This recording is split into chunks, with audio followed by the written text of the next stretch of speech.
Price the Lord. அருள்நாதர் இயேசு கிறிஸ்துவ நாமத்தில் உங்களுக்கு என் அன்பின் நல்வாழ்த்துக்கள்.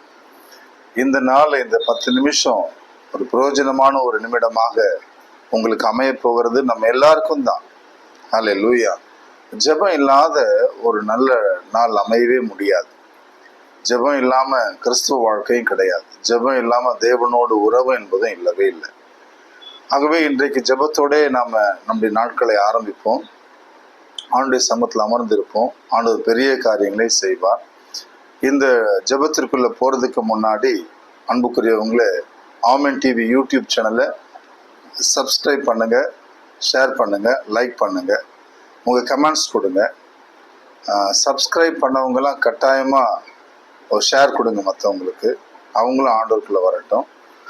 டிசம்பர் மாதத்துல 13ஆம் தேதி ஊழியத்தினுடைய ஆண்டு விழா, மினிஸ்ட்ரி ஆரம்பிச்சு 28 வருஷம் ஆகிறது. அதை கொண்டாடும்படியும் ஆண்டவருடைய நாமத்தை எல்லாருக்கும் அறிவிக்கும்படியும் ஒரு கூட்டம் ஏற்பாடு செய்யப்பட்டு இருக்குது. அது வருஷந்தோறும் நடக்கிற கூட்டம் தான், பல பேருக்கு தெரியும். கடந்த வருஷத்துல நடந்த சுவாதி மஹால் மாத்தூர் MMDல செகண்ட் மெயின் ரோட்ல அந்த மீட்டிங் நடக்க இருக்கிறது. என்னுடைய சகோதரர்கள் எல்லாரும் வரப்போறாங்க. நீங்களும் வாங்க. எந்த விதமான மத பாகுபாடு, இன பாகுபாடு கிடையாது. யாரெல்லாம் வேதனையில் இருக்கிறீங்களோ, அல்லது யாரெல்லாம் விடுதலை வேணும்னு நினைக்கிறீங்களோ, யாரெல்லாம் ஆண்டவருக்கு நன்றி சொல்லணும்னு நினைக்கிறீங்களோ, என் வழியா ஆண்டவரை தெரிஞ்சுக்கிட்டவங்க யார் யாரோ அத்தனை பேரும் வரும்படி அழைக்கிறேன். அந்த நாள் நல்ல நாளாக இருக்கும்.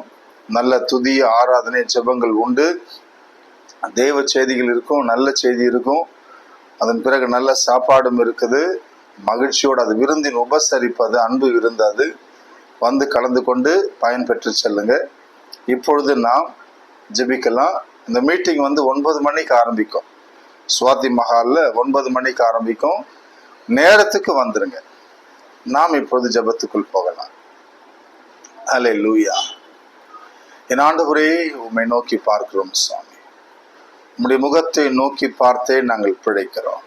இந்த நாளில் உம்முடைய சமூகத்தில் வருகிறோம் ஆண்டவரே. என் அன்பு சகோதரர்கள், சகோதரியர்கள் ஒவ்வொருவரையும் இப்பொழுது உமது பிரசன்னத்தினால் நீர் நிரப்புவீராக. உம்மை நோக்கி பார்க்கின்றேன், உம்மை நினைத்து துதிக்கின்றேன். உம்மை நோக்கி பார்க்கின்றேன், உம்மை நினைத்து துதிக்கின்றேன். இயேசையா ஸ்தோத்திரம், இயேசையா ஸ்தோத்திரம், இயேசையா ஸ்தோத்திரம், இயேசையா ஸ்தோத்திரம். உலகம் வெறுக்கையில் நீரோ அணைக்கின்றீர். உலகம் வெறுக்கையில் நீரோ அணைக்கின்றீர். உமது அணைப்பிலே அந்த வெறுப்பை மறக்கின்றேன். உமது அணைப்பிலே அந்த வெறுப்பை மறக்கின்றேன். உம்மை நோக்கி பார்க்கின்றேன், உம்மை நினைத்து துதிக்கின்றேன். இயேசையா ஸ்தோத்திரம், இயேசையா ஸ்தோத்திரம், இயேசையா ஸ்தோத்திரம், இயேசையா ஸ்தோத்திரம். ஹல்லேலூயா. இயேசு நல்லவர், அவர் வல்லவர், அவர் தயவோ என்றும் உள்ளது. இயேசு நல்லவர், அவர் வல்லவர், அவர் தயவோ என்றும் உள்ளது. அல்லேலூயா, அல்லேலூயா, அல்லேலூயா, அல்லேலூயா. ஆண்டவரே, உம்முடைய ஆவினால், உமது பிரசன்னத்தினால் உமது பிள்ளைகளை இப்பொழுது நிரப்பு. விசுவாசத்தோடு யாரெல்லாம் இதை பார்த்து கொண்டிருக்கிறார்களோ அவர்கள் ஒவ்வொருவரையும் நிரப்பும். அவருடைய குடும்பங்களில் உங்களுடைய மகிமையின் பிரசன்னம் வெளிப்படட்டும். ஆண்டவராக இயேசுவே, குடும்பமாகவோ தனித்தனியாகவோ வீட்டிலோ வெளியிலோ எங்கெல்லாம் தகப்பனே இந்த ஒளிப்பதிவை காண்கிறார்களோ கேட்கிறார்களோ அங்கெல்லாம் உம்முடைய பிரசன்னம் அவர்களை வந்து நிரப்பி ஆண்டவரே ஒரு புதிய மாறுதலை, புதிய நாளை உமது பிள்ளைகளுக்கு அது உண்டாக்குவதாக, தருவதாக. இயேசுவின் நாமத்தில் பிதாவே, ஆமென். அன்புக்குரியவர்களே, சுருக்கமா நம்ம செய்திக்குள்ள போவோம். லூக்காவின் சுவிசேஷத்துல நாம இன்றைக்கு தியானிக்க இருப்பது 15வது அதிகாரத்துல 25 வசனத்திலிருந்து. என்ன இந்த வசனம் என்ன சொல்லுதுன்னா, அப்போது மூத்த மகன் வயலில் இருந்தார். அவர் திரும்பி வீட்டை நெருங்கி வந்து கொண்டிருந்த போது ஆடல் பாடல்களை கேட்டு ஊழியர்களில் ஒருவரை வரவழைத்து இதெல்லாம் என்ன என்று வினவினார். அதற்கு ஊழியர் அவரிடம், உம் தம்பி வந்திருக்கிறார், அவர் தம்மிடம் நலமாக திரும்பி வந்திருப்பதால் உம் தந்தை கொழுத்த கன்றை அடித்திருக்கிறார் என்றார். அவர் சினமுற்று உள்ளே போக விருப்பம் இல்லாதிருந்தார். உடனே அவருடைய தந்தை வெளியே வந்து அவரை உள்ளே வருமாறு கெஞ்சி கேட்டார். அதற்கு அவர் தந்தையிடம், பாரும், இத்தனை ஆண்டுகளாக நான் அடிமை போன்று உமக்கு வேலை செய்து வருகிறேன். உம் கட்டளைகளை ஒருபோதும் மீறியதில்லை. ஆயினும் என் நண்பரோடு நான் மகிழ்ந்து கொண்டாட ஓர் ஆட்டுக்குட்டியை கூட என்றுமே நீர் தந்ததில்லை. ஆனால் விலை மகளிரோடு சேர்ந்து உம் சொத்துக்களை எல்லாம் அழித்து விட்ட இந்த உம் மகன் திரும்பி வந்தவுடனே இவனுக்காக கொழுத்த கன்றை அடித்திருக்கிறீரே என்றார். கவனிங்க, இந்த லூக்கா சுவிசேஷம் 15வது அதிகாரத்துல இந்த வசனம் மனம் மாறின ஒரு மகனை, காணாமல் போன அல்லது மனம் மாறின அல்லது ஊதாரி மைந்தன் என்று சொல்லப்படுகிற ஒரு நிகழ்வுல வந்திருக்கிறது. ஒரு தகப்பன், அவருக்கு 2 பிள்ளைங்க. இளைய மகன் தகப்பனுடைய சொத்தை எல்லாம் எடுத்துக்கிட்டு தூர தேசத்துக்கு போயிட்டான். அங்க அவன் எல்லா பாவ வழியிலும் ஈடுபட்டு அதற்கப்புறம் வேதனைக்கு உள்ளாகி மனம் திரும்பி தகப்பனுடைய வீட்டுக்கு வரான். மனம் திரும்பி வரான், பாவத்தை எல்லாவற்றையும் விட்டு வரான்.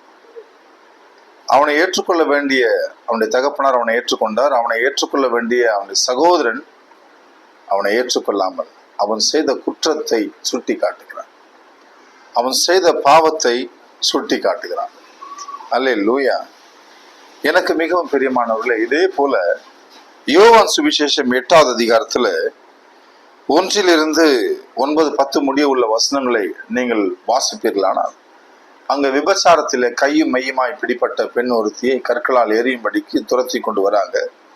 ஆண்டவர் இயேசு அங்கு குனிந்து தரையில் எழுதி கொண்டிருக்கிறார். எல்லாரும் அந்த பெண்ணை அவரிடத்துல கொண்டு வந்து நிறுத்தி, இந்த பெண் விபச்சாரத்திலே கையும் மையுமாய் பிடிப்பட்டால் மோசேயுடைய சட்டம் விபச்சாரத்துல பிடிப்பட்டவர்களை கல்லால் இருந்து கொள்ள வேண்டும் என்று சொல்லுகிறது. நீர் என்ன சொல்லுகிறீர் என்று அந்த பெண்ணை குற்றம் சாட்டும்படிக்கு அவர்கள் பேசுகிறார். ஆண்டவர் இயேசு கிறிஸ்துவனுடைய பதில் என்னங்க? உங்களில் பாவம் செய்யாதவர்கள் முதலில் கல்லை எறியட்டும் அந்த பெண் மீது.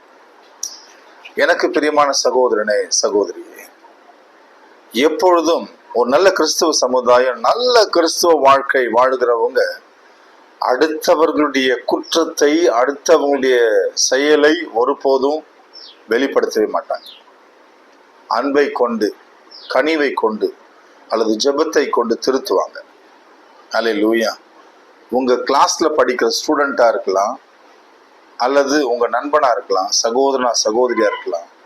அவங்க செய்த பாவத்தை, அவங்க செய்த தப்ப வெளியில படம் பிடித்து காட்டுகிற ஒரு பழக்கம் உங்களுக்குள்ள இருக்குதுன்னா நீங்க கிறிஸ்தவர்களா? யோசித்து பாருங்க, மனம் திரும்புங்க. ஆண்டவர் நீங்கள் மனம் திரும்பி நீங்கள் ஏறெடுக்கிற ஜெபத்திற்கு பதில் தருவார்.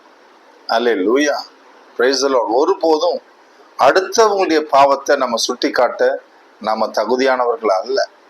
இயேசு கிறிஸ்துவே அடுத்தவர்கள் செய்த பாவத்தை அவர் பார்க்கிறவர் அல்ல. அல்லேலூயா. அடுத்தவங்க செய்த குற்றத்தை சுட்டி காட்டுகிறவர் அவர் அல்ல, அதை பிரஸ்தாபப்படுத்துகிறவர் அல்ல அவர். அந்த இயேசுவை தான் நீங்க திருவிருந்திலே இறை வார்த்தையின் வழியிலே உங்களுக்குள்ளே பெற்றுக்கொள்கிறீர்கள். அப்படியானால் உங்களுக்குள், உங்கள் செயலில், உங்கள் பேச்சில் அந்த வார்த்தை இயேசு கிறிஸ்துவின் பிரசன்னம் வெளிப்படுகிறதா? யோசித்து பாருங்க. அடுத்தவங்களை குற்றம் சாட்டுறதுனால நமக்கு என்ன பிரயோஜனம் வரப்போகிறது? ஆமென். அடுத்தவங்க செய்த பாவத்தை, அடுத்தவங்க செஞ்ச செயலை நம்ம ஏன் வெளிப்படுத்தணும்? மாறாக பிறர் செய்த எல்லா நன்மைகளையும் நம்ம பேசலாமே. அவங்க செய்த பாவத்தை பேச வேண்டியது இல்லையே. Praise the Lord. அல்லேலூயா. பாருங்க, அந்த லூக்கா சுவிசேஷத்துல 15ஆம் அதிகாரத்துல மூத்த மகன் வீட்டுக்குள்ள வரவே இல்லை. அப்பாவுடைய வீடு பரலோக ராஜ்யம். அல்லேலூயா. பரலோக ராஜ்யம் அப்பாவுடைய வீடு. அப்பா மனம் திரும்பி வந்த பையனை வீட்டுக்குள்ள கூட்டு போயிட்டாரு. வெளியில இருக்கிற அண்ணன் இப்போ வீட்டுக்கு வராம வெளியில நின்று பேசுறான். அப்பா போய் கெஞ்சி கூப்பிடுறாரு, வாப்பான்னு கூப்பிடுறாரு. ஆனா அவன் வரல. தம்பி செய்த குற்றத்தை தான் சொல்லிக்கிட்டு இருக்கிறான். அல்லேலூயா. அவன் பேசுறது நியாயம் போல இருக்கலாம், ஆனா ஆண்டவருடைய பார்வையில் எனக்கு அன்பானவர்களே, அடுத்தவர்கள் செய்கிற குற்றத்தை சுட்டி காட்டுகிறது பாவம்.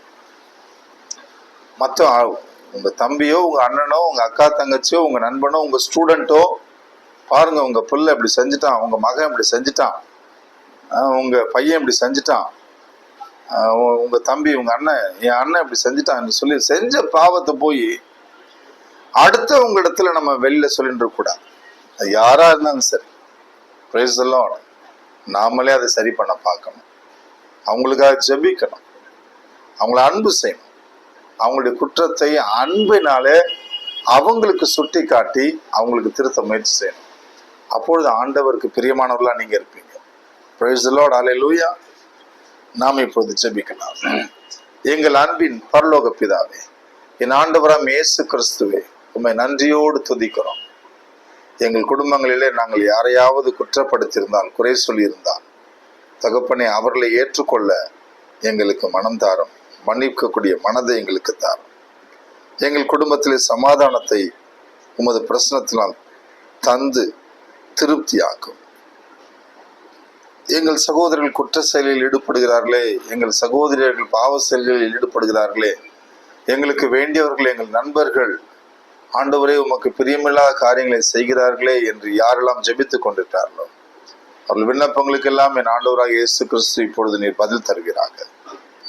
இயேசுவின் நாமத்தில் பிதாவே, ஆமென். Praise the Lord. God bless you. அன்புக்குரியவங்களே, டிசம்பர் 13 மறந்துட வேண்டாம். எல்லாரும் டிசம்பர் 13 காலையில 9 மணிக்கு சுவாதி மஹால் மாத்தூர் MMDAக்கு அந்த மீட்டிங்க்கு வந்துருங்க. மற்றவங்களையும் அழைச்சிட்டு வாங்க, குடும்பமா வாங்க. என் வழியா சுவிசேஷத்தை பெற்றுக்கொண்டவங்க வாங்க, பெறாதவங்க கூட வாங்க. ஆண்டவர் உங்களை ஆஸ்வதிக்கட்டும். வேற ஒரு வீடியோவில் சந்திக்கலாம். God bless you.